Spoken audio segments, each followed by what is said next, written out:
Students, welcome to Learners Glory. तो आज हम स्टार्ट करने जा रहे हैं अपना chapter number 4 of political science, CBSE board class 10। हमारे चैप्टर का नाम है gender, religion and caste. This is our 4th chapter. We have completed our 3 chapters. ठीक है, अभी हमने लास्ट चैप्टर, हमारा जो 3rd चैप्टर था, which was democracy and diversity, उसमें एक टर्म पढ़ा था। उस टर्म का नाम क्या था? Social differences. Social differences can take form of social division and inequalities.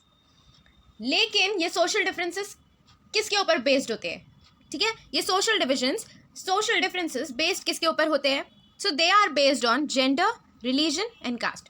These are the 3 main points or 3 main reasons on what social differences are based on.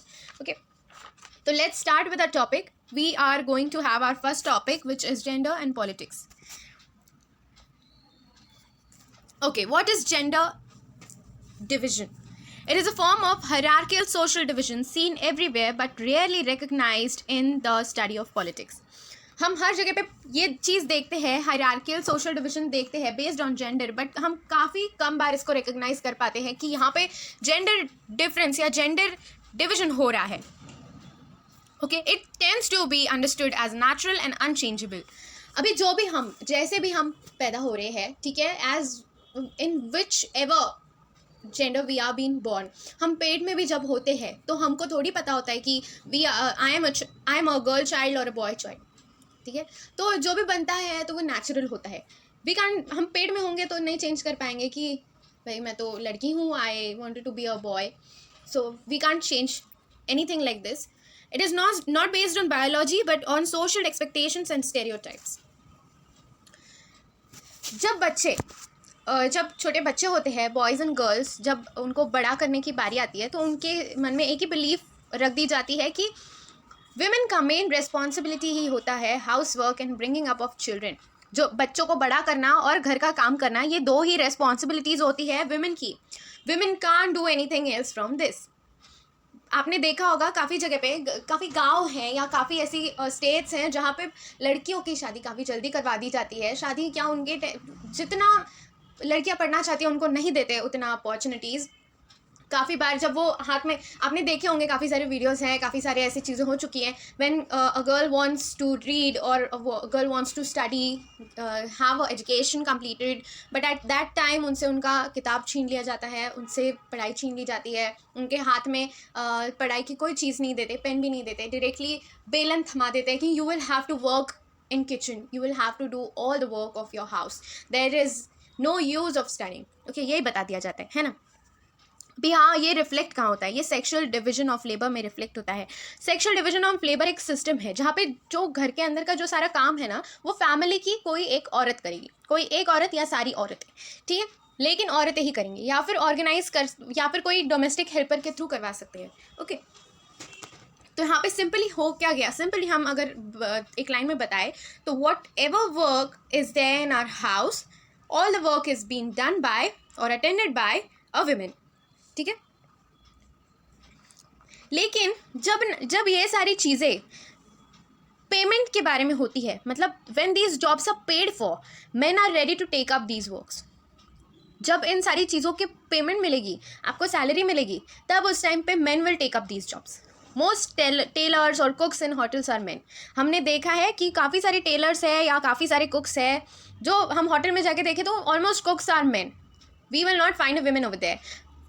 Taylor, अगर आप अपने कपड़े सिलवाने जा रहे हो, so there are also men are there. ठीक है, male workers are there, male tailors are there. We will find very less number of female tailors in big shops. Okay, तो it is not that women do not work outside their home. ये नहीं है कि वो बाहर काम नहीं कर सकती, वो बाहर भी कर सकती है, लेकिन वेरी पुअर वो, वो काम कर सकती है as a domestic helper in middle class homes. और मिडिल क्लास की औरतें क्या कर सकती हैं? ऑफिस में जा सकती है. ठीक है, लेकिन बात वही आ जाती है कि they get very little payment on all those things. ठीक है, हम जैसे कि जानते हैं हमारी पूरी दुनिया में आधा हिस्सा मेन कंस्टिट्यूट करते हैं, आधा हिस्सा विमेन कंस्टिट्यूट करती है, बट स्टिल विमेन का बहुत मिनिमम रोल है इस पूरे वर्ल्ड के, जो पूरी सोसाइटी है उसमें विमेन का काफ़ी कम रोल दिखाया गया है. Men are superior to women, ऐसे ही दिखाया गया है, अभी तक चल रहा है. अभी तक विमेन को उतना अपॉर्चुनिटीज़ नहीं मिला है. Women are still in worst conditions. ठीक है, पहले के ज़माने में ना, अभी फिर भी ठीक है, अभी आप you can see a lot of changes now in today's world, we can see a lot of changes. लेकिन पहले के ज़माने में क्या होता था ना, जो आदमी होता था उसी को सारे हक थे, उसको अलाउड था, उसको सारी चीज़ें अलाउड थी कि you can participate in all public affairs, you can do any thing, ठीक है, you can study, if you don't want you can't, all the all the things you want to do, जो भी तुम अपना decisions, all the decisions will be yours, ठीक है, no one can force you। Gradually gender issues raise करना start हुआ, काफ़ी सारे लोग सामने आए और उन्होंने कहा भाई कुछ तो गड़बड़ हो रहा है, यहाँ पे कुछ तो बहुत गलत चीज़ हो रही है। Women and man are equal, ठीक है, women are also human beings and man are also human beings. So जैसे मैन को राइट्स मिल रहा है वैसे विमेंस को भी मिलना चाहिए, तो इसलिए काफ़ी सारे विमेन आगे आई।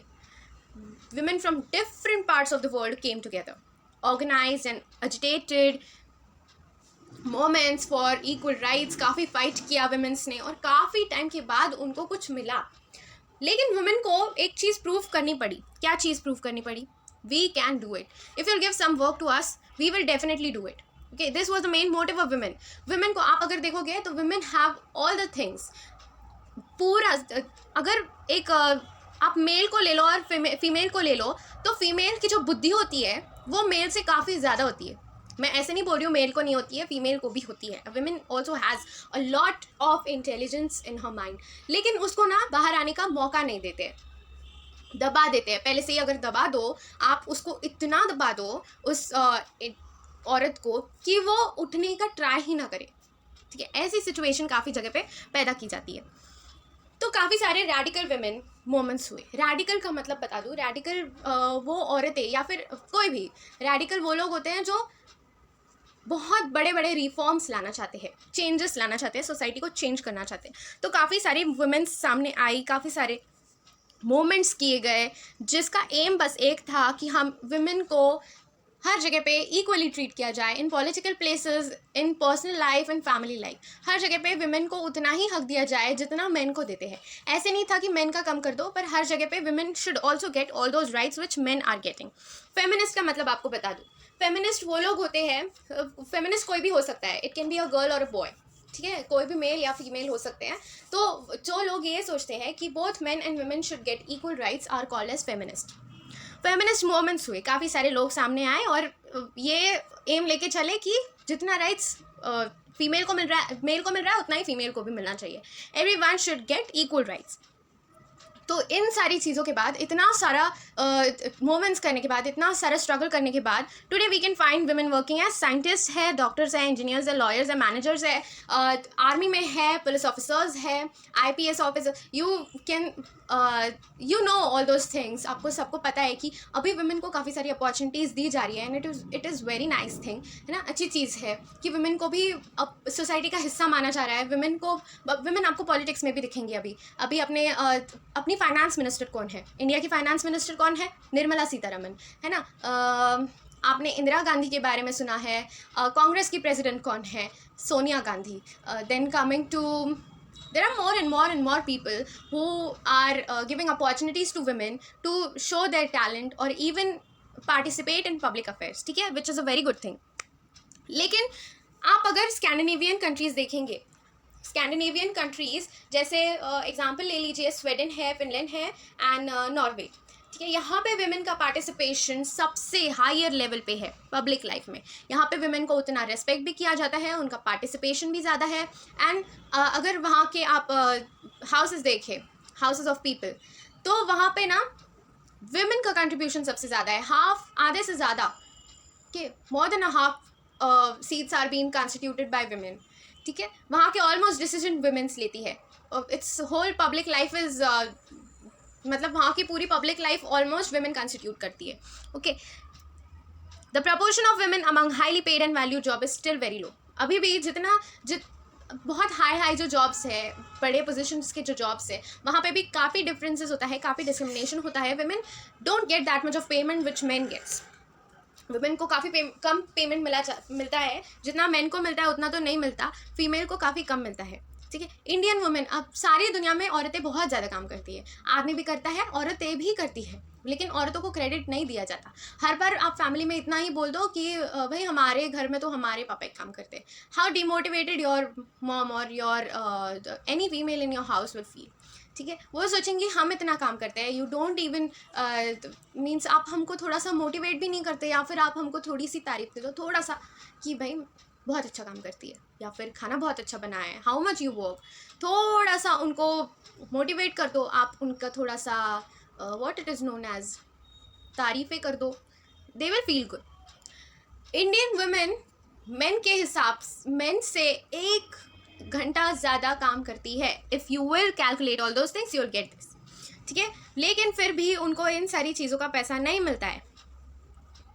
काफ़ी सारी वेमेन हाउस मेकर होती है ना, लेकिन फिर हाउस मेकर है तो क्या हुआ, शी वर्क्स अ लॉट, उनको घर की पूरी जिम्मेदारी उनके ऊपर होती है, they have to brought up their children, उनको पूरा घर का खर्चा देखना होता है, हर एक चीज़ उनको देखनी होती है। आपको तो मेन को क्या काम क्या है, उनको बस बाहर जाके थोड़ा सा पैसा कमा के लाना है, and they have to give it to the women and says now see what you have to do from this amount of money, you will have to do everything from this only. आप कितना दे रहे हो वो depend नहीं करता, लेकिन जितना भी दे रहे हैं उससे आपको ये सारा काम चलाना है।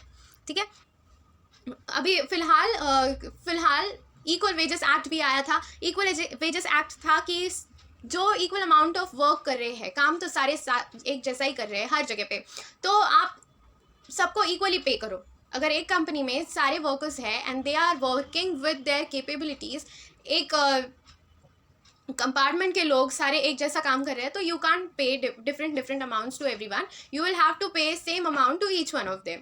लेकिन फिर भी आप अगर देखो तो वुमेन को कम पे किया जाता है इस चीज़ में भी। ठीक है, इवन काफ़ी जगह पे जो पेरेंट्स होते हैं वो भी गर्ल चाइल्ड नहीं चाहते, वो हमेशा चाहते हैं, they wants a son in as their kid, वो नहीं चाहते कि गर्ल चाइल्ड हो। I don't know why, maybe उनके पैसे जाएंगे, डाउरी देनी पड़ेगी, है ना, इन सारी चीज़ों की वजह से वो लोग बोलते हैं अरे गर्ल चाइल्ड नहीं चाहिए। काफ़ी बार अबॉर्ट कर देते हैं, काफ़ी बार इलीगली टेस्ट कर लेते हैं कि भाई पेट में लड़की है लड़का है, लड़की है तो वहीं पे मार दो, लड़का है तो बहुत पेड़े बांट दो हर जगह पे। ठीक है, is been a girl a crime, जैसे कि मैंने अभी आपको बताया।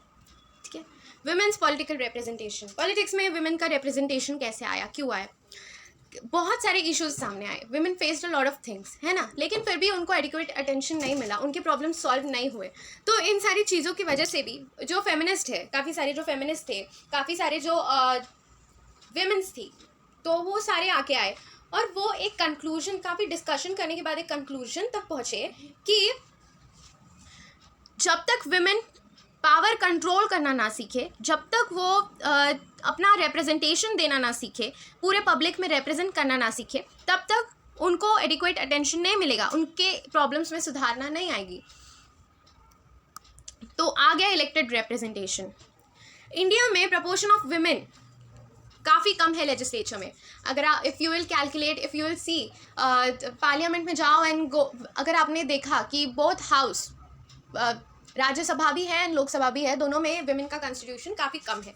ठीक है, इंडिया बॉटम में आता है वर्ल्ड में। ठीक है, तो अभी इसमें सोल्यूशन निकला क्या to this problem, make it legally binding to have a fair proportion of women in the elected bodies. बोल दिया कि आपको अभी इलेक्टेड बॉडीज़ में जो इलेक्शंस होता है, इलेक्टेड बॉडीज़ काफ़ी सारी है, जैसे अपना यूनियन गवर्नमेंट का इलेक्शंस होता है, स्टेट गवर्नमेंट है, कमिंग टू लोकल बॉडीज़, तो हर चीज़ में वुमेन का कंट्रीब्यूशन होना चाहिए, प्रपोर्शन होना चाहिए।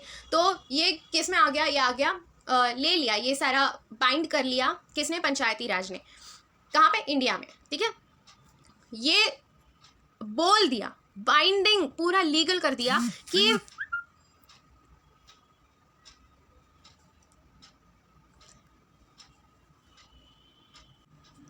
पूरा लीगल कर दिया कि आपको पंचायत एंड म्यूनसिपैलिटीज़ में, मीन्स जो भी लोकल गवर्नमेंट बॉडीज़ है, वहाँ पे 1/3 ऑफ सीट्स आपको वुमेन के लिए रिजर्व करके रखना है। ठीक है, ये मैंडेटरी हो गया। तो अभी आपको समझ में आया, जेंडर डिवीजन एक सोशल डिफरेंस है, एक फॉर्म ऑफ सोशल डिफरेंस है। ठीक है, सोशल डिफरेंस क्या बनाता है, सोशल डिविजन्स बनाता है, एज वेल एज इनइक्वालिटीज़ पैदा करता है। तो वैसे ही जेंडर डिवीजन सोशल डिवीजन का पार्ट है, and social division is part of social difference. ठीक है, कुछ क्वेश्चंस मैंने यहाँ पे दिए हैं जो बोर्ड एग्जाम्स में आए थे. तो gender division is not based on biology but on social expectations and stereotypes. Support the statement or mention different aspects of life in which women are discriminated against or disadvantaged in India. ये अभी मैंने आपको सब समझा दिया है. Have a look on all those things. What was the feminist movement? ये भी मैंने आपको समझा दिया है. Explain the political demands of feminist movement in India. Feminist की डिमांड क्या थी इंडिया में, तो वो भी मैंने आपको समझा दिया है. Okay, moving towards our next topic which is religion, communalism and politics. Religion की वजह से कम्युनलिज्म होता है, और जब एक साथ आ जाए तो क्या होगा, तो वो हम देखेंगे. ओके, ये आगे हम पढ़ेंगे. आगे जो हम पढ़ने जा रहे हैं उसमें मैं आपको सैक्रेड सिम्बल्स क्या होता है वो बता देती हूँ. ये दिख रहे हैं आपको, ये सैक्रेड सिम्बल्स हैं. ओके, ये हर धर्म का, हर कास्ट का, हर रिलीजन का अलग अलग सिम्बल होता है. ये सारे symbols, everyone knows this. Okay, this division is not as universal as gender. Gender universal है, हर जगह पे होता है, लेकिन रिलीजन हर जगह पे नहीं होता. रिलीजियस डाइवर्सिटी पूरे वर्ल्ड में है, लेकिन मोस्टली अगर हम इंडिया की तरफ देखें तो वो एक डाइवर्स कंट्री है, काफ़ी डाइवर्स कंट्री है, जहाँ पे a lot of religions are there, और काफ़ी हद तक पूरा पॉपुलेशन अलग अलग रिलीजन को फॉलो करता है. There are followers of different religions, है ना. अभी गांधी जी, जो अपने महात्मा गांधी जी है, फादर ऑफ नेशन, उन्होंने कहा कि रिलीजन जो है उसको हम पॉलिटिक्स से सेपरेट नहीं कर सकते. उनको लगा कि रिलीजन के जो भी एथिक्स है वो पॉलिटिक्स में तो आएंगे ही आएंगे. ये उनका क्या था, प्रेडिक्शन था. Human rights groups in our country have argued that most of the victims of communal riots in our country are people from religious minorities. जिनका religious minority है, जो अलग अलग रिलीजन से है, जो माइनॉरिटी में है, तो वो ऑलमोस्ट किसकी वजह से हुआ, जो आप जानते हो कि जब अपना पार्टीशन हो रहा था उस टाइम पे कितना ब्लडी रायट्स हुआ. कम्युनल राइट्स था. वो किस में था, सिक्स में था, हिंदूज़ में था, मुस्लिम्स में था ना. तो वो सारे रायट्स हुए किस चीज़ की वजह से, रिलीजन की वजह से. तो ये किसने बोला, ह्यूमन राइट्स ग्रुप्स ने बोला कि अपने कंट्री में काफ़ी रायट्स होते हैं कम्युनलिज्म की वजह से, रिलीजियस माइनॉरिटी की वजह से. द प्रॉब्लम बिगिंस, प्रॉब्लम बढ़ जाती है, बनती है, कब बनती है, कहाँ बनती है, जब हम रिलीजन को बेसिस ऑफ नेशन देख लेते हैं. हम ये सोच लेते हैं कि हमारा जो रिलीजन है उसकी वजह से अपना नेशन है, तो इसकी वजह से प्रॉब्लम शुरू हो जाती है, और वो बहुत बढ़ जाती है जब रिलीजन को हम पॉलिटिक्स में एक्सप्रेस करना शुरू करते हैं एक्सक्लूसिवली. ओके, एक रिलीजन के इतने सारे फॉलोअर्स दूसरे रिलीजन को अपोज करें या फिर उसके अगेंस्ट कुछ बोल दे, तब प्रॉब्लम ज़्यादा अक्यूट हो जाएगी. It happens when belief of one religion are presented as superior to those of other religions. अगर ये सोचेंगे कि हमारा रिलीजन सुपीरियर है दूसरों के रिलीजन से, तो प्रॉब्लम्स बढ़ेगी, रायट्स होंगे, काफ़ी सारी चीज़ें होंगी. तो in this manner of using religion and politics is communal politics. ठीक है, एक कम्युनिटी जो पॉलिटिक्स करेगी रिलीजन के बेसिस पे, उसको बोल देगी कम्युनल पॉलिटिक्स. हम उसका डेफिनेशन देख लेते हैं. Communal politics is based on the idea that religion is the principal basis of social community. मैंने आपको ये फर्स्ट सेंटेंस में बता दिया. Communalism leads to believe that people belonging to different religion can not live as equal citizens with a nation. एक nation के अंदर दूसरे कम्युनिटी के लोग नहीं रह सकते. हमारे रिलीजन के जो है वही रहे, बाकी सारे नहीं रह सकते. ठीक है, they don't have equal rights to be citizens of this nation. ये फंडामेंटली गलत है. ये it is not written anywhere that only one religion should live here. एक कम्युनिटी के अंदर काफ़ी सारे लोग होते हैं, एक रिलीजन के अंदर काफ़ी सारे लोग होते हैं, हर एक का अपना अपना एक परसेप्शन होता है, हर एक का अपना अपना व्यू होता है, कुछ डिसीजंस होते हैं, उनके पॉइंट ऑफ व्यूज़ होते हैं. ठीक है, तो उनका भी राइट टू बी हर्ड एक राइट है, उनका भी सबने सुनना चाहिए कि व्हाट दे वांट टू से. अब कम्युनलिज्म क्या फॉर्म्स प्लेस करता है पॉलिटिक्स में. It is in everyday beliefs, involves religious prejudices, stereotypes of religious communities and beliefs in superiority of one's religion over other religions. ये वही हो गया जो मैंने आपको बताया कि रिलीजियस प्रेजुडिसेस होते हैं, काफ़ी सारी चीज़ें हो जाती है. कहते हैं कि हमारा रिलीजन सुपीरियर है दूसरों के रिलीजन से, तो यहाँ पे एक रिलीजन को ऊपर मान लिया जाता है जब पॉलिटिक्स ऐड हो जाता है. तो कम्युनल और mind often leads to a quest for political dominance of one's own religious community. Community चाहती है कि हमारा पॉलिटिकल डोमिनेंस पूरी कंट्री के ऊपर बना रहे. ऐसा नहीं होता है. आप जानते हैं ये हुआ है, कहाँ हुआ है. हमने एक चैप्टर पढ़ा था पावर शेयरिंग में हमने बेल्जियम एंड श्रीलंका के बारे में पढ़ा था. तो श्रीलंका में ये डोमिनेंस हुआ था Sinhalas were dominating Tamirs. Okay. Political mobilization on religious lines is another frequent form of communalism. क्या क्या इन्वॉल्व होता है इसमें? sacred symbols, मैंने आपको sacred symbols दिखा दिए क्या क्या होता है. Religious leaders, हर कम्युनिटी का एक religious leader है, होके गए हैं. हर कम्युनिटी अपना अपना लीडर एक अपना बना चुकी है. They follow their things, they follow their words. काफ़ी सारे पॉलिटिकल लीडर्स इमोशनल अपील्स करते हैं, है ना. ये भी हमने देखा है. इलेक्शन के टाइम पे सब लोग इमोशनल हो जाते हैं, बोलते हैं कि हम आपके कम्युनिटी से बिलोंग करते हैं, आप हमको वोट दो, we will do everything for you, we will do जो आपको अब तक नहीं मिला ना, वो सारी चीज़ें आपको मिल जाएंगी. ये सारी चीज़ें इलेक्शन के टाइम पे याद आती है, बाकी कभी नहीं याद आती. ठीक है. ये सैक्रेड सिंबल्स. अभी what is a secular state? Secular state का दो कॉन्सेप्ट था, एक पॉजिटिव एंड एक नेगेटिव. ठीक है. लेकिन इंडिया के कॉन्स्टिट्यूशन के मेकर्स ने पॉजिटिव कॉन्सेप्ट लिया, नेगेटिव नहीं लिया, क्योंकि अगर नेगेटिव ले लेंगे तो इतना प्रॉब्लम्स हो जाएगा जो अब तक नहीं था. Okay. Communalism was and is the major challenge to democracy of a country. ये अपने मेकर्स ऑफ कॉन्स्टिट्यूशन को पता चला, अपने कॉन्स्टिट्यूशन के जो मेकर्स हैं उनको पता चला कि अरे कम्युनलिज्म बहुत बड़ा चैलेंज है. अगर हम कम्युनलिज्म को नहीं ख़त्म करेंगे there will be very much problems, lot of problems over there. तो उन्होंने कौन सा मॉडल लिया? उन्होंने ले लिया सेक्युलर मॉडल ऑफ स्टेट.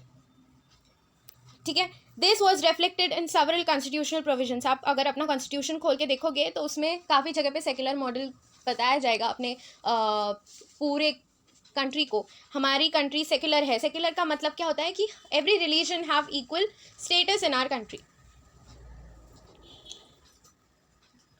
ये हमने देखा है ना. हम प्लेज बोलते हैं, स्कूल्स में प्लेज बोलते हैं कि भारत हमारा देश है, हम सब भारतवासी एक है, ये सारी चीज़ें बोलते हैं. तो यही अपने सेक्युलर स्टेट को रिप्रेजेंट करता है कि हर एक जो सिटीजन है इंडिया का, वो हर एक रिलीजन को फॉलो करता है, सब लोग एक है. ठीक है. कोई एक दूसरे को अलग नहीं समझ रहा है. कॉन्स्टिट्यूशन में अपने मेकर्स ने किसी रिलीजन को ऑफिशियल घोषित नहीं किया. Indian state doesn't have any official religion. Our constitution does not give a special status to any religion. It provides that all individuals have the freedom to profess, practice and propagate any religion or not follow any. वो अपने ऊपर है कि आपको कौन सा religion practice करना है, कौन से रिलीजन का सारे चीज़ें करना है, आपको कहाँ पे जाना है, कहाँ पे नहीं जाना, आपको मस्जिद जाना है, टेम्पल जाना है, इट्स ऑल योर चॉइस. ठीक है. और अगर आपको नहीं भी फॉलो करना है तो it's your choice. No one can prohibit you from doing all those things. अभी यहाँ प्रोहिबिशन भी दे दिया है कि रिलीजन के ग्राउंड्स पे कोई आपसे डिस्क्रिमिनेट नहीं कर सकता. अगर हो गया तो देयर आर कॉन्सिक्वेंसेस. अपना कॉन्स्टिट्यूशन स्टेट को भी अलाउ करता है कि आप इंटरवीन कर सकते हो उन मैटर्स में जहाँ पे रिलीजन के बेसिस पे कुछ प्रॉब्लम्स हो रहा है. ठीक है. Next topic comes caste and politics. Fighting caste discrimination is about changing attitude in law. अगर आप कास्ट डिस्क्रिमिनेशन के बारे में फाइट कर रहे हो तो उसके लिए आपको एटीट्यूड चेंज करने की ज़रूरत है, लॉ को नहीं. पूरी दुनिया का अगर आप एटीट्यूड चेंज कर लो तो then it will be very easy for you and for others also to fight against caste discrimination. अपने आप कम हो जाएगा. Caste inequalities. It is inequalities. By the way there is by mistakenly I have kept a gap over there, but it is not caste inequalities, it is caste inequalities. okay. Caste division India के लिए बहुत special topic है ना. Cast division India के लिए special topic है. हमेशा से सालों साल से ये चलता आ रहा है. कास्ट के बारे में हमेशा ये चीज़ होती आ रही है. जैसे पुराने ज़माने में in ancient times there were caste, upper caste lower caste कैसे आ जाते थे. ब्राह्मण्स थे, क्षत्रियस थे, शूद्रस थे, वैश्यस थे, है ना. ये सारी कास्ट थे उस टाइम पे. अभी तो और भी बढ़ गए हैं. कास्ट के अलग अलग प्रकार है ना. तो जैसे ऑक्यूपेशंस पास होते हैं, आपने पहले ज़माने में देखा होगा, पहले ज़माने में ही नहीं अभी भी होता है कि अगर मैं डॉक्टर हूँ तो मेरा बेटा भी डॉक्टर होना चाहिए, मेरी बेटी भी डॉक्टर होनी चाहिए. एक फैमिली में सारे डॉक्टर्स हो जाते हैं, एक फैमिली में सारे फार्मर्स हो जाते हैं, एक फैमिली में सारे टीचर्स हो जाते हैं, इंजीनियर्स हो जाते हैं, ऐसे बढ़ते ही रहता है. एक फैमिली में आर्टिस्ट भी होते हैं. एक फैमिली में देखो जैसे तो अभी बॉलीवुड स्टार्स है तो उनके सारे फैमिली मेम्बर्स घुस गए सारे के सारे बॉलीवुड में, मूवीज़ बनानी है, सारे के सारे आर्टिस्ट बन गए, है ना. ऐसे ऑक्यूपेशंस पास होते जाते हैं. तो इसका सबसे बड़ा ऑक्यूपेशन पास करने का सबसे बड़ा एग्जांपल अगर कोई है तो ये कास्ट सिस्टम है ना. कास्ट सिस्टम तो पास होते ही जाता है। हमारे पर दादाजी तो थे, वो अगर मुस्लिम थे, मुस्लिम नहीं, वो अगर बुद्धिस्ट थे, तो उसके बाद भी बुद्धिज़्म आएगा, उनके बेटे का भी बुद्धिज़्म आएगा, फिर हमारे दादाजी का भी होगा, फिर हमारे पापा का भी होगा, फिर हमारा भी होगा, फिर हमारे बाद हमारे बच्चों का होगा, उनके बच्चों का होगा, फिर उनके बच्चों का। ये तो पास ही होता जाता है ना, पासिंग पास खेलते हैं हम। अभी इनके हर एक कास्ट में अलग अलग रिचुअल्स होता है, हर एक कास्ट में होता है। शादियाँ उन्हीं रिचुअल्स से होती है, किसी की डेथ हो जाती है वही रिचुअल से होता है, हर एक इसका अलग अलग रिचुअल्स है, तो they have to follow all those things. Untouchability एक कंसेप्ट है। अनटचेबिलिटी मैंने शायद आपको लास्ट चैप्टर में भी अनटचेबिलिटी के बारे में बताया, लेकिन ये कंसेप्ट है, this is very important concept. ठीक, अनटचेबिलिटी होता क्या आपने अपने डॉक्टर B.R. अम्बेडकर के बारे में पढ़ा होगा?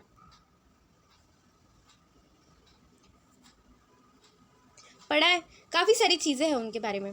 उन्होंने भी काफ़ी सारा अनटचेबिलिटी का जो एक्सपीरियंस है वो अपना शेयर किया है। उन्होंने कहा है कि they have faced a lot of discrimination on this basis. तो उसी समय पे उन्होंने तय कर लिया था कि I have to change it, मुझको ये चेंज करना है, ये नहीं होना चाहिए किसी के साथ भी। मेरे साथ हो गया, चलो हो गया, लेकिन किसी दूसरे के साथ नहीं होना चाहिए। पहले के ज़माने में अगर आप किसी अपर कास्ट के इंसान को, if you are belonging to a lower caste and you are even by mistake you have touch that person, या फिर आपने किसी चीज़ को छू लिया, दूसरे किसी चीज़ को भी, तो वो पूरी धो के ले लेते थे। अगर उनके अपनी साया भी उन पर पड़ गई तो they used to say that हम तो इम्प्योर हो गए, ठीक है, अपवित्र हो गए, मैं नहा लूँगा, मैं वो गौमूत्र से नहाऊँगा, ऐसी चीज़ें बोल देते थे। तो it was something very annoying thing. उनको काफ़ी वो एंग्री फील करते थे, काफ़ी एजिटेट होते थे कि व्हाट इज़ दिस, ये नहीं होना चाहिए। तो उसकी वजह से उन्होंने काफ़ी रिफॉर्म्स लाने का कोशिश किया, and they have done all those things. अगर if you will open the book of our constitution, अगर आप अपना कॉन्स्टिट्यूशन खोलोगे तो there are a lot of things which are written over there. आपको काफ़ी फंडामेंटल राइट्स दिए गए हैं अनटचेबिलिटी के ऊपर भी। Okay, if someone does that तो उसके भी consequences they have to face. लेकिन अभी फिलहाल कास्ट और कास्ट सिस्टम में काफ़ी डिफरेंसेस आ गए, काफ़ी चेंजेस आ गए। अगर इंडिपेंडेंस से पहले कोई अपने इंडिया में रहता था एंड वो यहाँ से चले गए हैं, तो if they will come back right now, तो they will definitely say oh my god, there is a drastic change in India. बहुत बड़ा चेंज आ गया है इंडिया में, अच्छा चेंज आ गया है, बुरा नहीं, अच्छा चेंज आ गया है। ठीक है, अब ये चेंजेस आए किस चीज़ की वजह से? ब्रेकडाउन क्यों हो गया कास्ट सिस्टम? इसके काफ़ी सारे रीजंस हैं। Economic development, large scale urbanization, गांव के लोग गांव से शहर की तरफ बढ़ने लग गए, अर्बनाइजेशन होने लग गया, growth of literacy and education, occupational mobility, आप कोई भी चूज़ कर सकते हो फील्ड कि आपको कहाँ पे क्या करना है। ठीक है, आपको कौन सा फील्ड चूज़ करना है, आपको कॉमर्स जाना है, साइंस जाना है, आर्ट्स जाना है, what you want to become, कहाँ पे आपको अपना करियर आगे बढ़ाना है। तो इन सारी चीज़ों की वजह से जो लैंडलॉर्ड्स की पोजीशन थी वो वीकन हो गई, और वैसे ही कास्ट हायरार्की की शुरुआत हो गई ब्रेक डाउन होने में। तो इसकी वजह से कास्ट हायरार्की ब्रेक हो गई। ब्रेक अभी तक चल रही है, बट फिर भी काफ़ी हद तक कम हो गई है। ठीक है, Constitution of India prohibited any caste-based discrimination and laid the foundation of politics to reverse the injustices of caste system. Politics में भी बताया, फाउंडेशंस तैयार किए हैं कि you will have to reverse all those injustices जो कास्ट सिस्टम में जो लोग फेस कर रहे हैं, कि उनको काफ़ी सारी चीज़ें डिस्क्रिमिनेट की जा रही है, काफ़ी सारे डिफरेंसेस बताए जा रहे हैं, कास्ट की वजह से अनटचेबिलिटी है and all those things are there. तो जो ये सारी चीज़ें हो रही है, तो आप इन सबको चेंज कर सकते हो, ऐसे आप कॉन्स्टिट्यूशन में लिखा हुआ है। Okay, untouchability has not ended completely despite constitutional prohibition तो अभी दे दिया आपको, लॉ भी दे दिया है इसके लिए, लेकिन फिर भी वो पूरी तरह ख़त्म नहीं हुआ है, अभी भी चल रहा है, पर फिर भी कम। इसमें कास्ट एंड पॉलिटिक्स, इसमें अभी हम 2 टॉपिक पढ़ेंगे, कास्ट एंड पॉलिटिक्स एक है एंड पॉलिटिक्स एंड कास्ट है, दोनों देख लेते हैं। Okay, people belonging to the same caste belong to a natural social community and have the same interest which they do not share with anyone from another caste. काफ़ी सारे अभी मैं दूसरी कहीं दूर नहीं जाती हूँ, मैं अभी हमारा ही ले लेती हूँ। वी आर बुद्धिस्ट, ठीक है, अगर हम बुद्धिस्ट हैं तो हम क्या सोचेंगे कि हमारे जो कास्ट के जितने लोग हैं तो उन सबका सेम इंटरेस्ट होगा, कुछ ना कुछ वो सब एक जैसे सोच रहे होंगे, सारे इंटरेस्ट सेम होंगे तो हमारी एक कम्युनिटी बन जाएगी, और ये सारे interest we will not share with any other community, ठीक है। हम हमारे कम्युनिटी के बारे में, हमारे इंटरेस्ट के बारे में किसी और कम्युनिटी से शेयर नहीं करेंगे, ये नेचुरली होता है। Okay, caste can take various forms in politics. क्या क्या फॉर्म्स ले सकता है? When governments are formed, political parties usually take care that representatives of different castes and tribes find a place in it.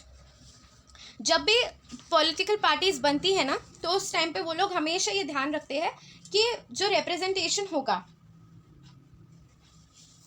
जो representatives होंगे उनके, तो वो डिफरेंट कास्ट से बिलोंग करे। Q. When parties choose candidates in election, they keep in mind the caste and composition of the electorate and nominate candidates from different castes so as to muster necessary support. उनको जितना support चाहिए, अलग अलग cast के लोग देखेंगे, क्योंकि जितना उनको सपोर्ट चाहिए, ज़्यादा से ज़्यादा चाहिए, तो उनको अलग अलग कास्ट ग्रुप्स को एक साथ लाना पड़ेगा. If they will not do so, they can't win. Political parties and candidates in election make appeals to caste sentiments to muster support.